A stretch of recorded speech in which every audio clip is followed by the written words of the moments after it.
Hello everyone, welcome to lesson up. इस video में हम कुछ क्वेश्चन देखेंगे जो गेट पॉइंट ऑफ व्यू से इंपॉर्टेंट है। सबसे पहला क्वेश्चन है, a synchronous motor with negligible reactance run at a load angle of 20 degree at rated frequency. Rated frequency पे लोड एंगल कितना है? 20 डिग्री। अगर सप्लाई फ्रीक्वेंसी को हम 10% इंक्रीज कर देते हैं, बाकी पैरामीटर को कांस्टेंट रखिए, तो हमारा न्यू लोड एंगल कितना होगा? तो सबसे पहले इक्वेशन सोचो जो तुम्हारा फ्रीक्वेंसी और लोड एंगल से रिलेट करता है। अगर हम पावर का इक्वेशन लिखें, that is P is equal to E F into V T by X S is equal to sine delta. तो इसको हम एक और फॉर्म में लिख सकते हैं, that P by E F into V T is equal to sine delta by X S. And we all know that synchronous reactance is proportional to frequency. Okay, so अगर इसको हम इस तरह से लिखें, P by E F into V T is directly proportional to sin delta by xs। Okay, sorry x s को अगर हम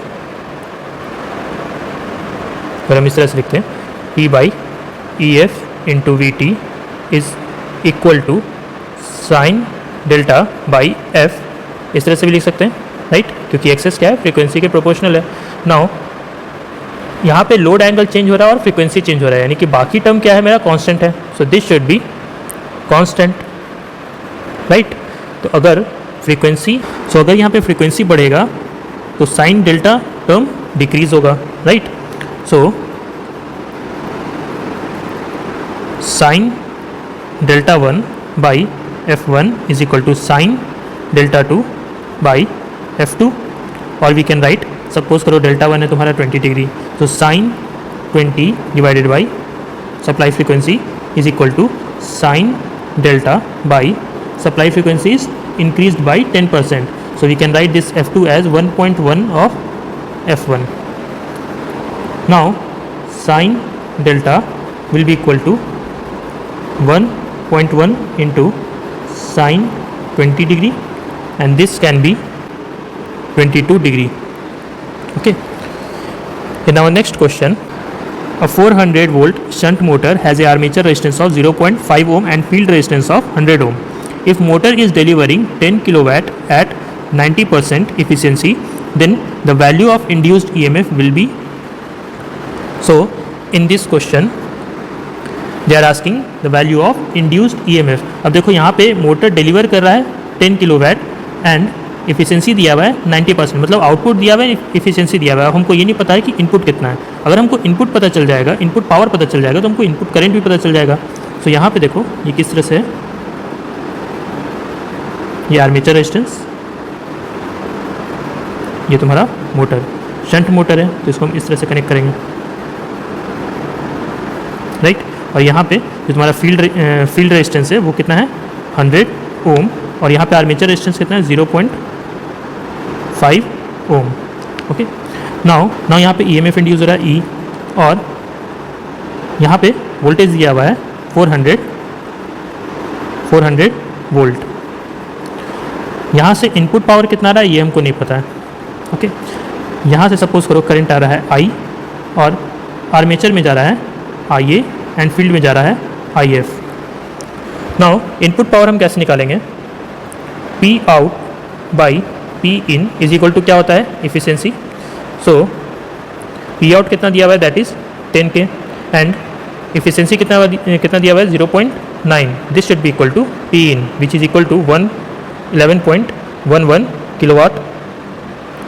ओके, नाउ इनपुट पावर पता है, वोल्टेज पता है, तो करंट कितना होगा? I should be equal to 11.11 into 10 to power 3 divided by 400। So this will give you 27.78 ampere. Now field current कितना होगा? IF इज इक्वल टू, इसके क्रॉस वोल्टेज कितना है? That is 400 volt divided by resistance कितना है? 100। So field current कितना आएगा? 4 ampere. Now IA will be I minus IF which is equal to 27.78 minus 4, so this will be equal to 23.78 ampere. Now अगर हम इसका equation लिखेंगे, इस DC shunt motor का. Then VT terminal voltage which is equal to 400, this should be equal to E plus IaRa. और यहाँ पे E हमको कैलकुलेट करना है, so E will be VT that is 400 minus Ia is 23.78 into Ra which is 0.5. So this will give you 388.1 volt. Now in our next question, the main field winding of a single phase induction motor produce a magnetic field which is first. यहाँ पे 4 option दिया हुआ है, इस option में से कोई भी ऑप्शन करेक्ट हो सकता है. Okay, so first is constant over time, second is stationary and pulsating in nature, third is and C is equivalent to two rotating field of equal strength rotating in opposite direction, and fourth is equivalent to two rotating field of unequal strength rotating in opposite direction. तो इस चारों में से कौन कौन सा सही होगा? तो देखो, सबसे पहले अगर तुम सिंगल फेज AC सप्लाई देते हो,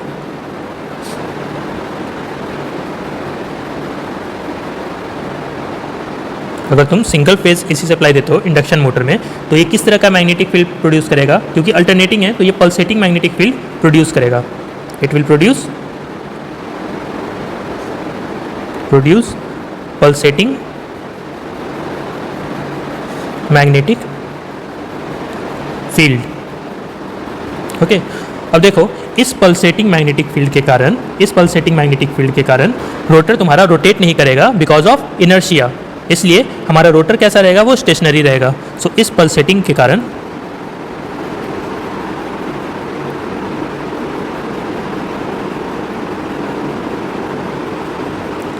मैग्नेटिक फील्ड के कारण हमारा रोटर कैसा रहेगा?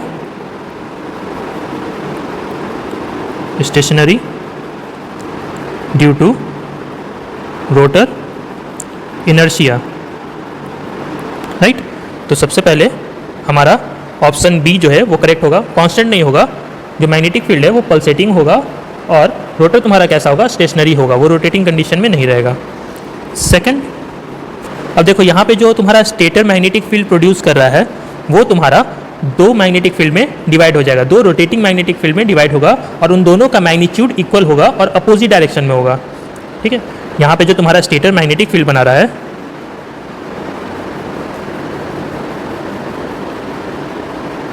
यहाँ पे जो तुम्हारा स्टेटर मैग्नेटिक फील्ड बना रहा है, ये दो रोटेटिंग मैग्नेटिक फील्ड में टूट जाएगा. ये जो तुम्हारा मैग्नेटिक फील्ड है वो दो रोटेटिंग मैग्नेटिक फील्ड में टूट जाएगा.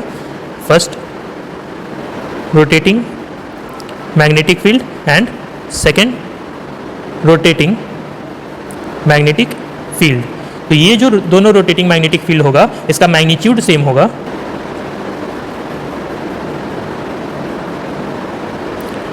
इन दोनों का मैग्नीट्यूड क्या होगा? सेम होगा.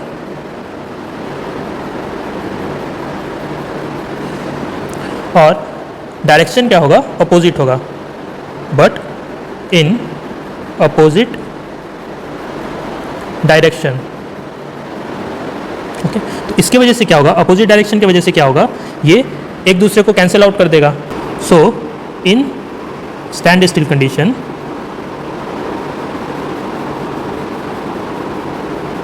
developed torque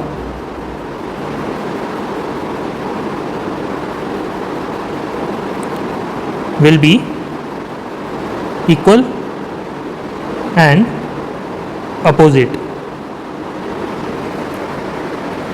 So net torque क्या हो जाएगा? net torque will be equal to 0. इसी के लिए जो तुम्हारा ऑप्शन सी है जो दिया हुआ है, that is equivalent to two rotating field equal strength rotating in opposite direction. अब तुम स्टेटर की नज़र से देखोगे तो वहाँ पे तुमको दो रोटर दिखेगा. ओके. स्टेटर की नज़र से देखोगे तो वहाँ पे दो रोटर दिख रहा है, मतलब रोटर तो एक ही है लेकिन वहाँ पे जो रोटेटिंग फील्ड बन रहा है वो दो डायरेक्शन में बन रहा है. तो अगर दो रोटेटिंग फील्ड प्रोड्यूस कर रहा है इक्वल मैग्नीट्यूड का और अपोजिट डायरेक्शन में, तो तुम्हारा मोटर रोटेट नहीं होगा.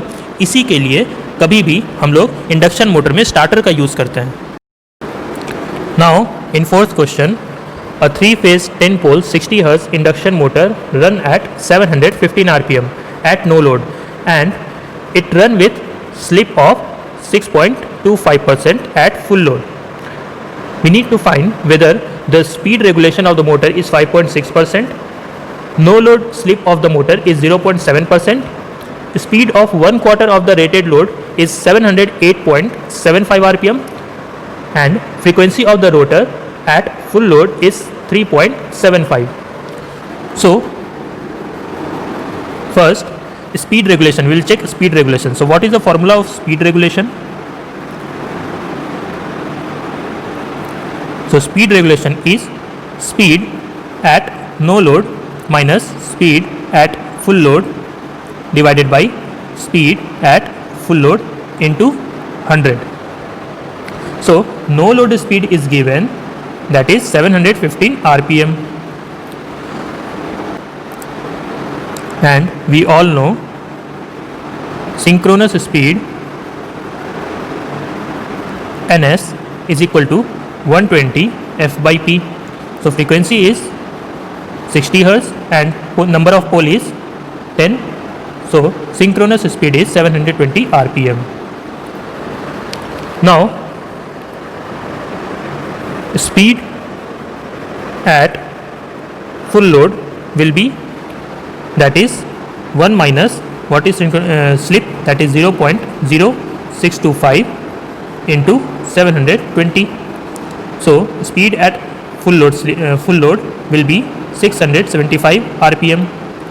So speed regulation will be equal to 715, that is speed at no load. This will be speed at no load minus 675 divided by 675 into 100. So this will give you 5.9%. So option A is wrong. Okay, speed regulation they have given, they said that speed regulation of the motor is 5.6, so that is false. Next, no load slip of the motor is 0.7%. So slip at no load will be equal to ns, that is synchronous speed, minus speed at no load, that is 715 they have given, and speed at no load into 100. So this will give you 720 minus 715 divided by 715 into 100. So this will be 0.69%, and they have given 0.7%. So approximately this is correct. Okay, so option 2 is correct. In our third option, they have given speed at 1/4 of the rated load. So speed at 1/4 of the rated load means, see, induction motor torque vary from, if you have seen that torque and slip characteristics. तो torque और slip characteristics में तुम देखे होगे, torque और speed characteristics में motoring के case में हमारा इस तरह से बनता है, राइट, इस तरीके से बनता है. तो टॉर्क तुम्हारा कहाँ से कहाँ वैरी कर रहा है? टॉर्क तुम्हारा वैरी कर रहा है from 0 to full load. Okay, यहाँ पे torque vary from 0 to full load torque. Okay, and यहाँ पे स्लिप क्या होता है? इस पॉइंट पे स्लिप होता है 0 और यहाँ होता है slip equal to 1, right.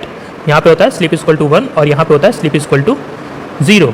As torque vary from 0 to full load, slip also vary from 0 to 1, right. तो अगर तुम्हारा फुल लोड नहीं ले रहे हैं हम 1/4 ऑफ द रेटेड लोड ले रहे हैं, तो यहाँ पे स्लिप भी क्या हो जाएगा? 1/4 हो जाएगा, right. So at 1/4 of load, slip will be 1/4 of slip. Okay, at full load. Now speed will be 1 minus 0.0625 by 4 into 720. Okay, तो स्पीड क्या हो जाएगा? That is 1 minus slip by 4 into 720, and this will give you 708.7 rpm. So option C is correct. Okay, now option D.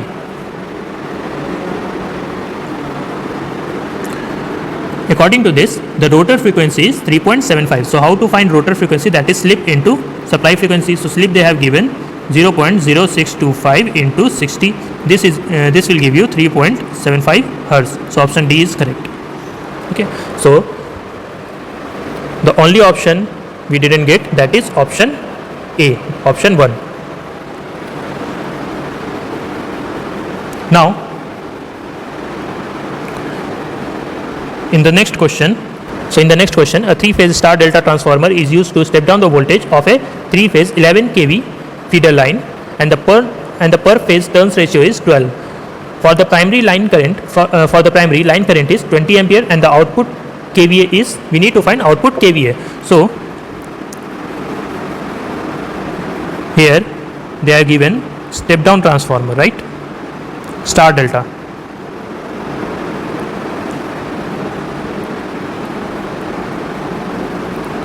So this is star and this is delta.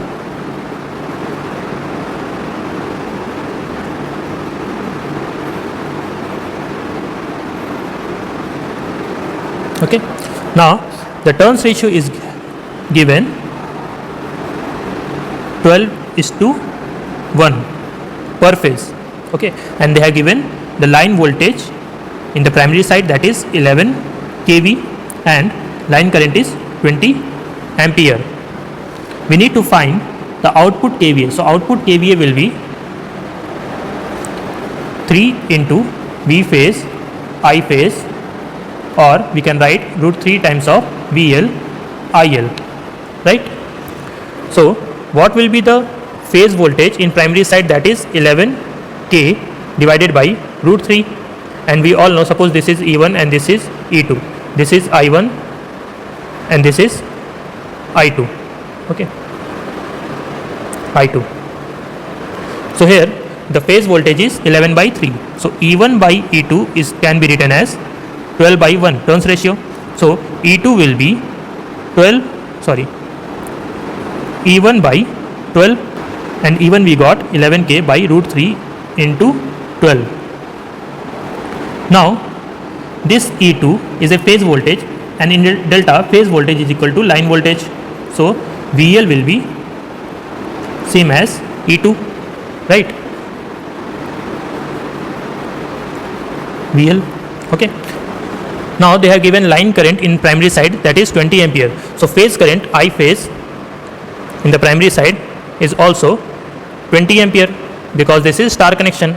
So I phase 1 or I phase 2 by I phase 1 is 12 by 1. So what is I phase 2? That is 12 into I phase 1. So I phase 1 is the same as line current, that is 20, and I phase 2 is 12 into 20. So what is the line current in delta? That is √3 times of I phase, that is 12 into 20. Okay. So output kVA will be √3 times of VL, that is 11K divided by 12 into 3, √3 into IL, that is √3 into 12 into 20. So this will give you 381.05 kVA.